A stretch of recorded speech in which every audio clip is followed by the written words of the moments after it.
My name is Croft. Jane.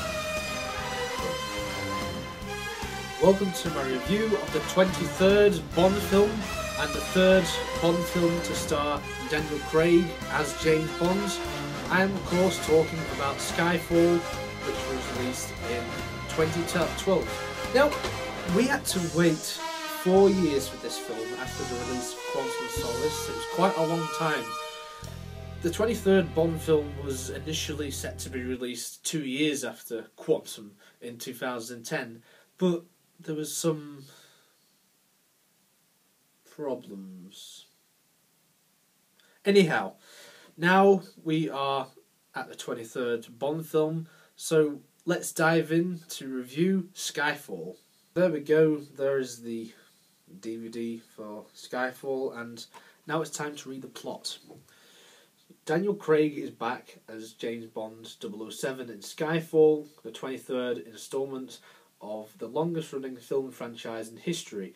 In Skyfall, Bond's loyalty to M, again played by Judi Dench, is tested as her past returns to haunt her. 007 must track down and destroy the threat no matter how personal the cost. When Bond's latest assignment goes gravely wrong and agents around the world are exposed, MI6 is attacked, forcing M to relocate the agency. These events cause her authority and position to be challenged by Malory, played by Raoul Fiennes, the new chairman of the Intelligence and Security Committee. With MI6 now compromised from both inside and out, M is left with one ally she can trust, Bond. 007 takes to the shadows, aided only by field agent Eve, played by Naomie Harris.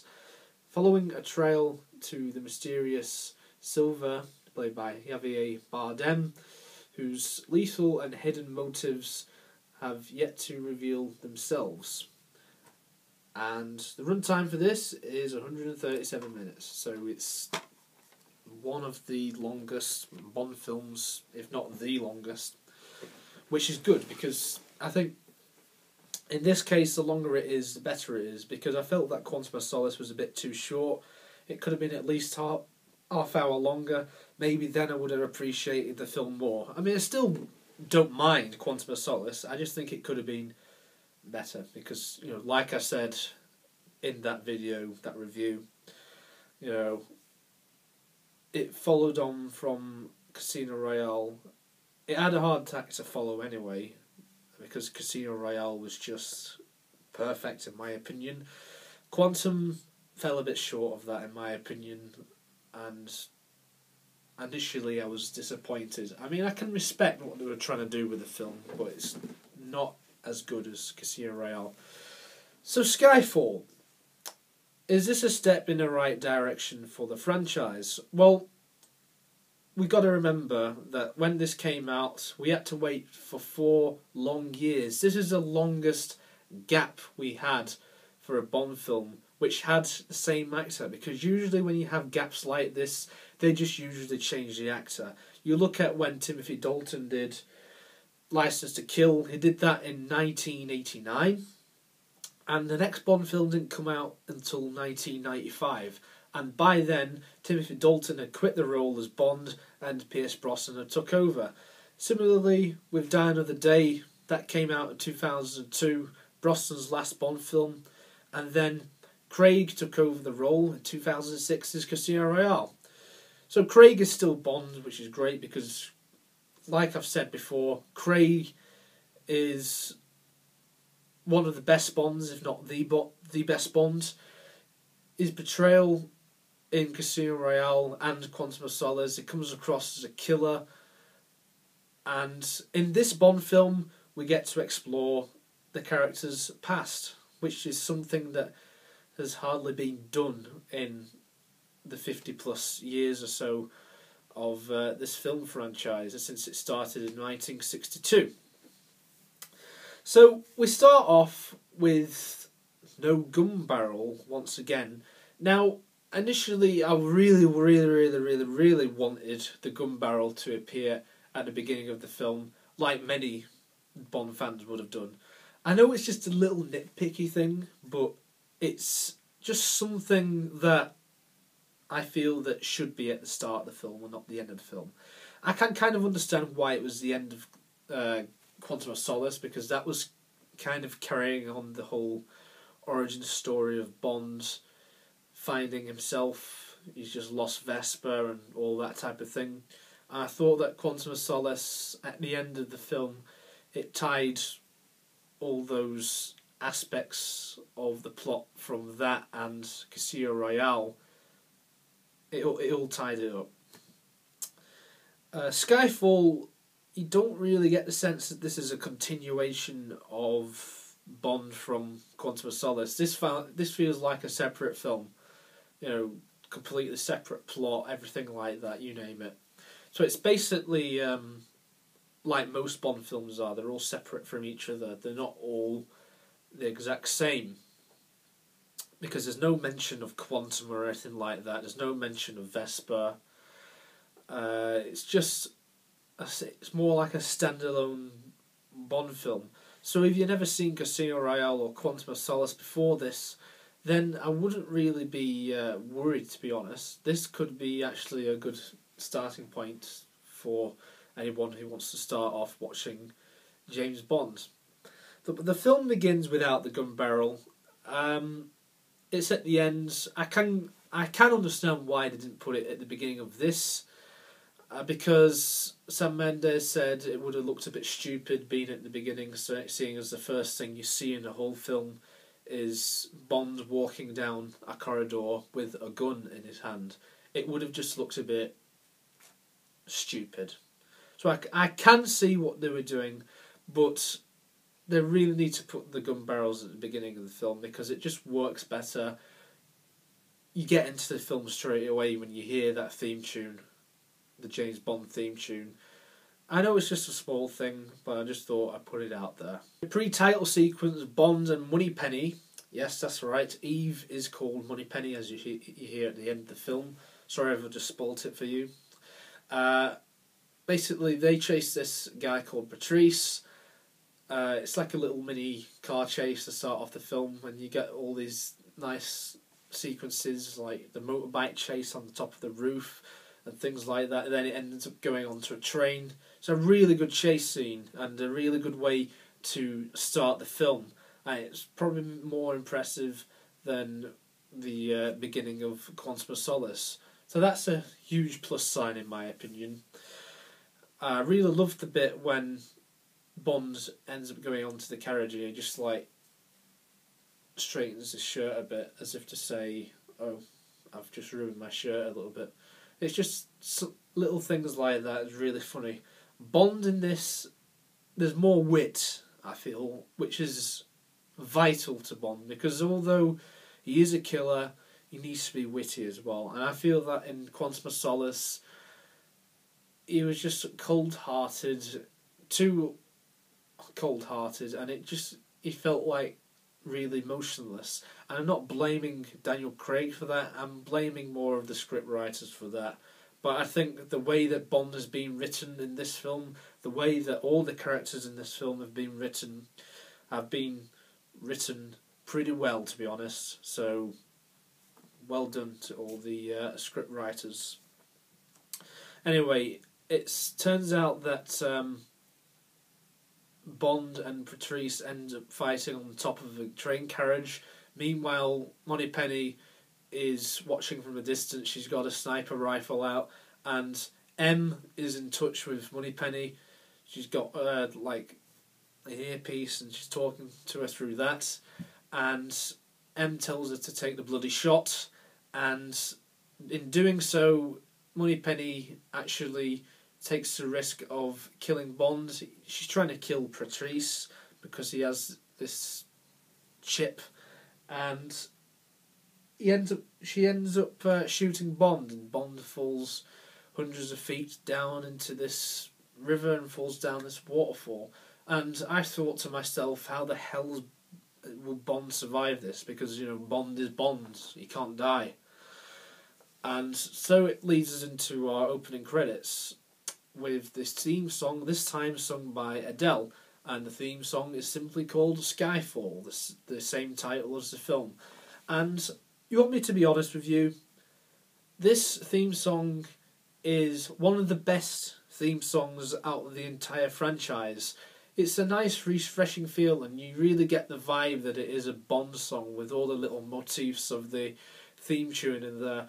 And I think Adele does a pretty good job in the vocal performance in this song. So I think that compared to the likes of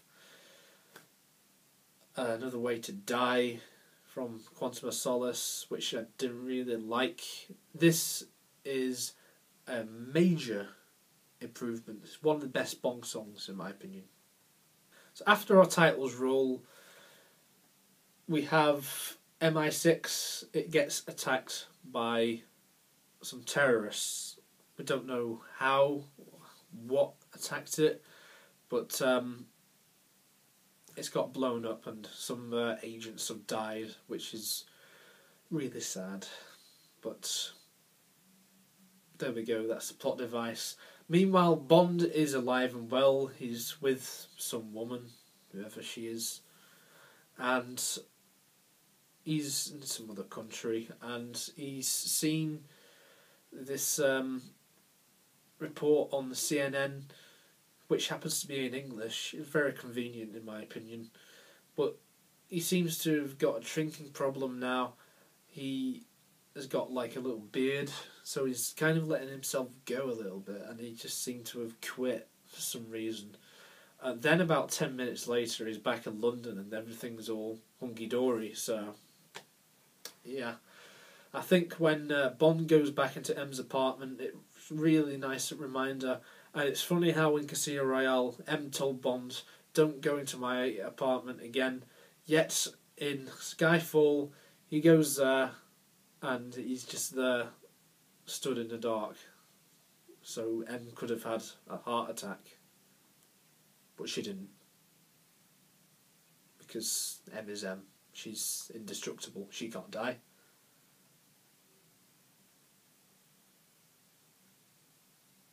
M wants to what's the word?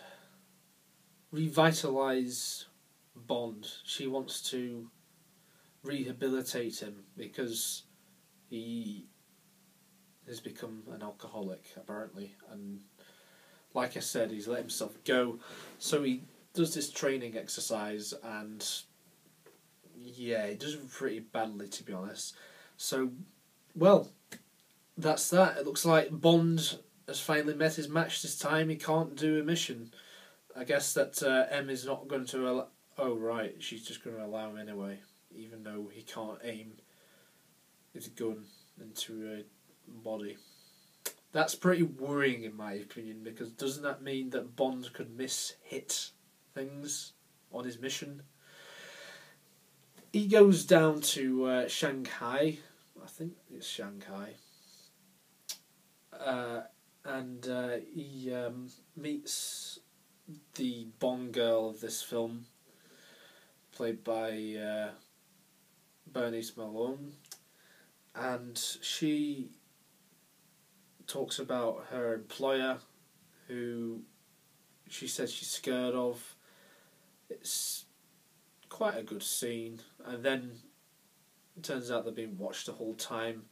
But then Bond has a little fight with them, and then afterwards Bond just goes into the shower and does what he does best. It's kind of like rape in this film though, which is a bit disturbing.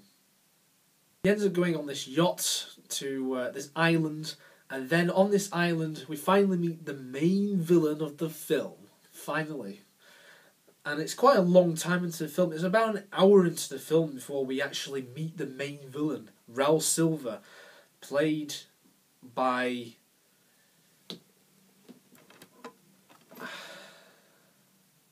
Javier Bardem, and he's won the Oscar, the Best Supporting Acting Oscar, for No Country for All Men, which came out a few years before this film. And good casting, in my opinion. Makes a good Bond villain. He reminds me of Zorin from A View to a Kill, with all the blonde hair and all that type of thing. and he's quite camp as well, very camp in fact.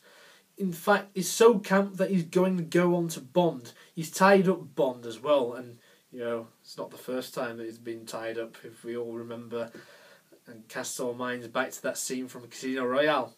And, that scene is just one of the best scenes of the whole film. Him and Bond together, the whole story about the rats. This guy is just, woo, crazy, And then we get the whole shooting the drink on the head scene, and then the Bond girl ends up getting killed. Yeah, I must admit though, the Bond girls in this very weak. There's not really any chemistry with the Bond girls. That's one criticism I have for this film. And she ends up getting killed, and then turns out that Bond had planned for Silva to be captured all along, and then he ends up being held prisoner at MI6, but then he escapes. Like, later on. We get that scene with him and M, and it's like he shows his thing, like he had cyanide and still survived. Like, all his jaws are all messed up and everything like that. So good how they did that with all the visual effects and stuff like that. Really good, because, Bond isn't that type of franchise, yet they seem to pull it off with that. Much better than Die Another Day with that awful avalanche scene. That's just bloody awful, that scene. But yeah, he escapes. All of the people at MI6. You've got Q, played by Ben Whishaw. This is the first time that Q has actually been younger than Bond, so it's changing the direction there. And Bond and Q have to team up together to try and capture Silva. Bond goes after Silva. There's a little chase scene. Silva is disguised as a policeman. And then we get that scene with him in the subway, the underground, and then he plants a bomb there. So how did Silva know that he was going to escape? Did he plan all this all along? I don't know if I'm missing anything here, but I just really don't understand how he knew that Bond was going to go after him, and he knew that Bond would be there at that exact moment, at that exact time. He explodes the wall, and surprise, motherfucker! Then this train goes all the way through it, and he tries to kill Bond. So there we go. But obviously Bond survives because he's indestructible, as is M.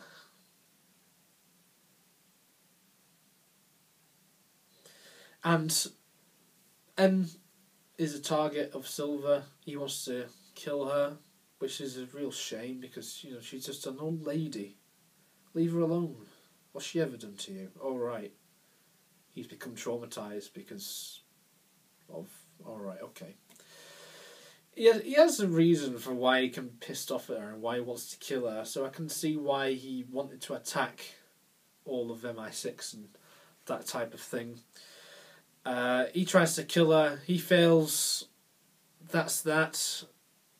Bond and M escape, they go on a run, they go into hiding, and they end up going to this place which is Skyfall, and this turns out to be Bond's home. And how did they travel there? Of course, they travel there in the best Bond vehicle of all time, the Aston Martin DB5. Easily the best car out of any Bond film, and I'm so happy they brought that back for this film to mark the 50th anniversary of the franchise. It was the right thing to do, because what's more iconic than the DB5? There's not really any other car more iconic in Bond than the Aston Martin DB5, is there? So I was really happy that they brought that back. There was a reference to Goldfinger in there, with the whole ejector seat on the gear lever. That was a really nice nod to the past. I really liked that. So it looks like Bond's fitted the car with the gadgets. I'm presuming this is the same car that what Bond won in Casino Royale in that poker game near the start of the film. Otherwise, it's just another DB5.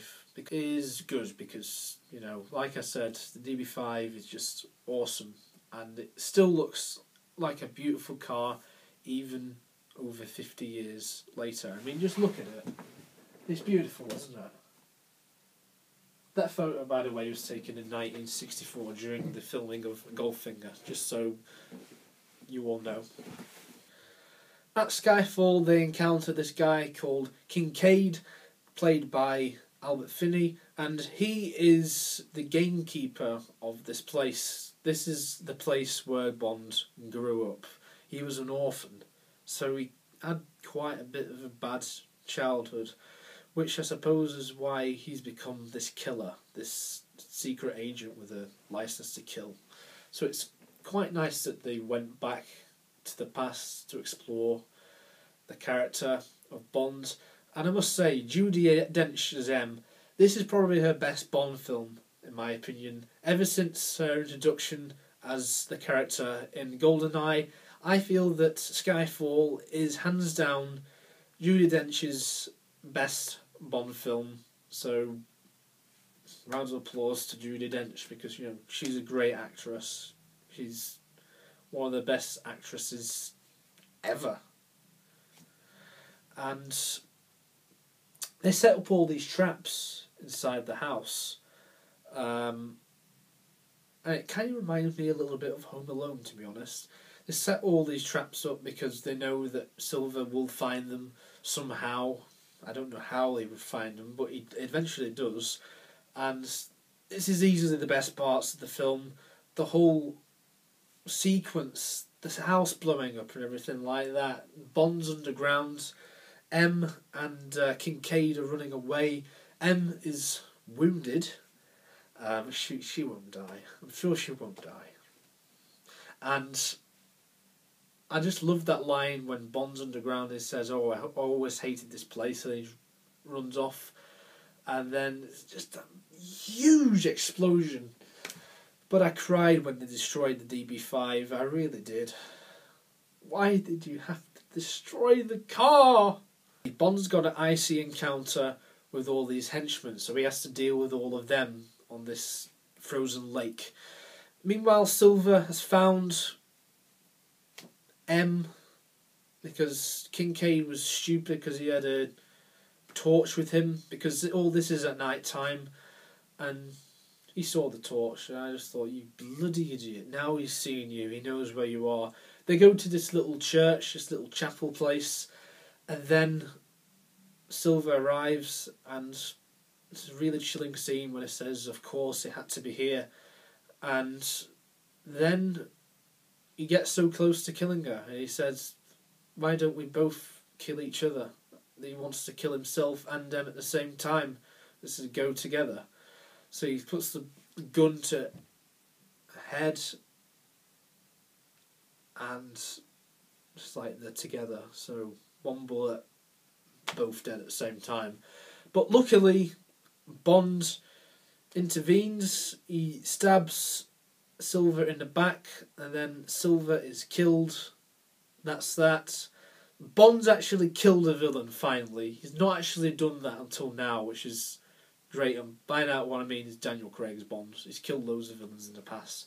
I'm just referring to Craig's Bond because he never got to kill anyone big. He never got to kill the Chiffre. He never got to kill Dominic Green. But here he gets to kill Silva. That's how it should be. Bond should be the one who kills the villain. So it's great that they went back to Bond killing. And it looks like he's got his aim back, because he could have just entirely missed, and Silva would have just seen the knife go on the floor, and then he would have killed himself and M, and he would have succeeded in his mission, because the whole point of his mission was to kill M. But the twist at the end of the film is, of course, that unfortunately M dies. So that's right, Judi Dench as M, her time is over, and she dies in the arms of Bond. And it's a really, really sad scene. The way it's acted, Bond is clearly upset because M is like a mother figure to him.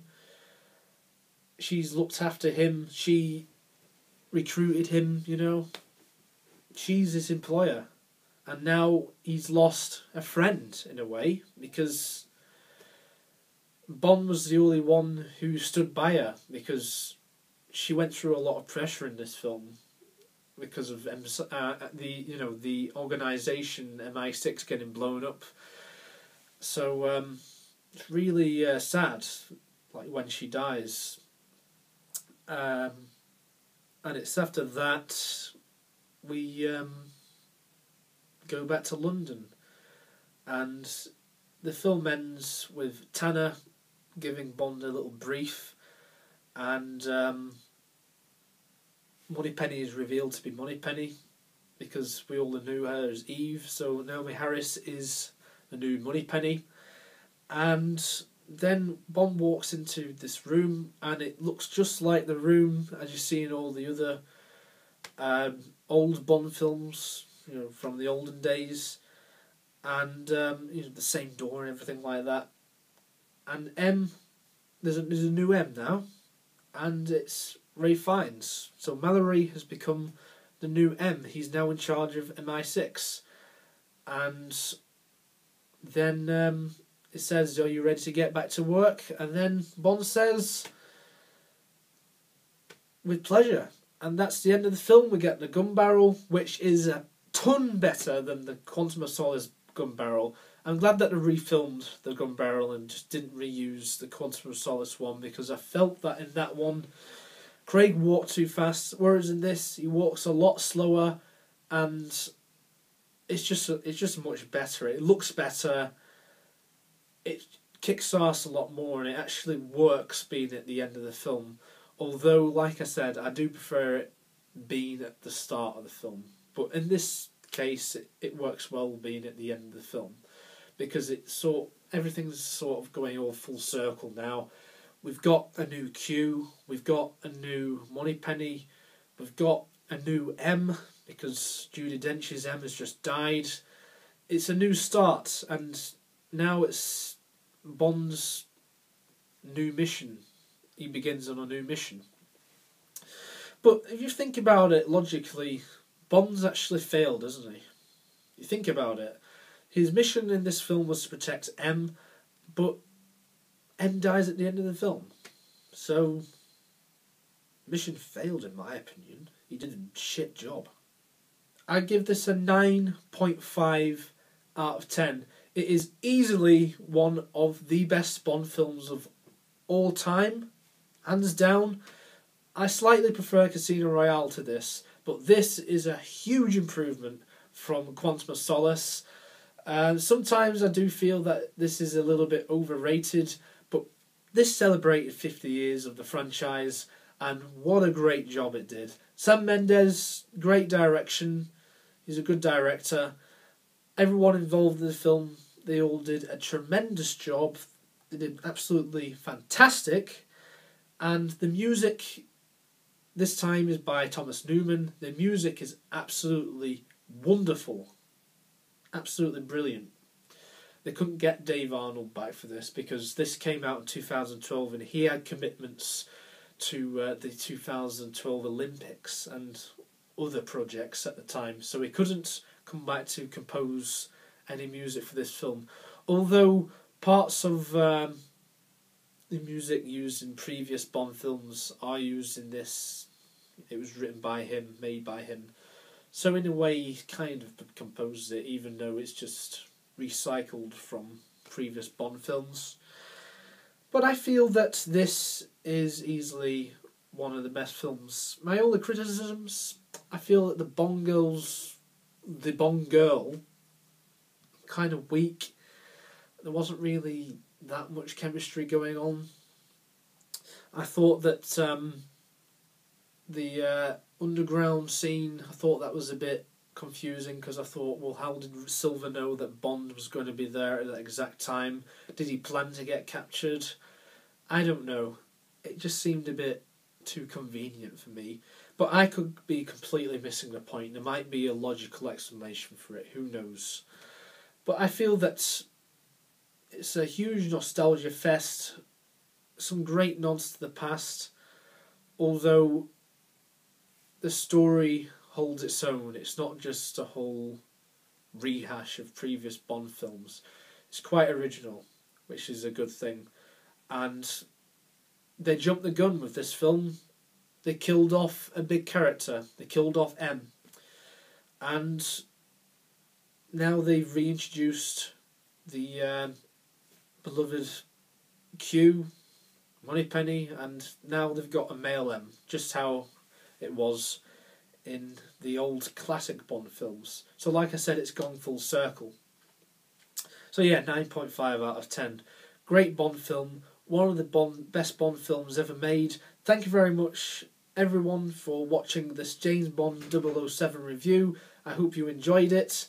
Stay tuned for my review of Spectre.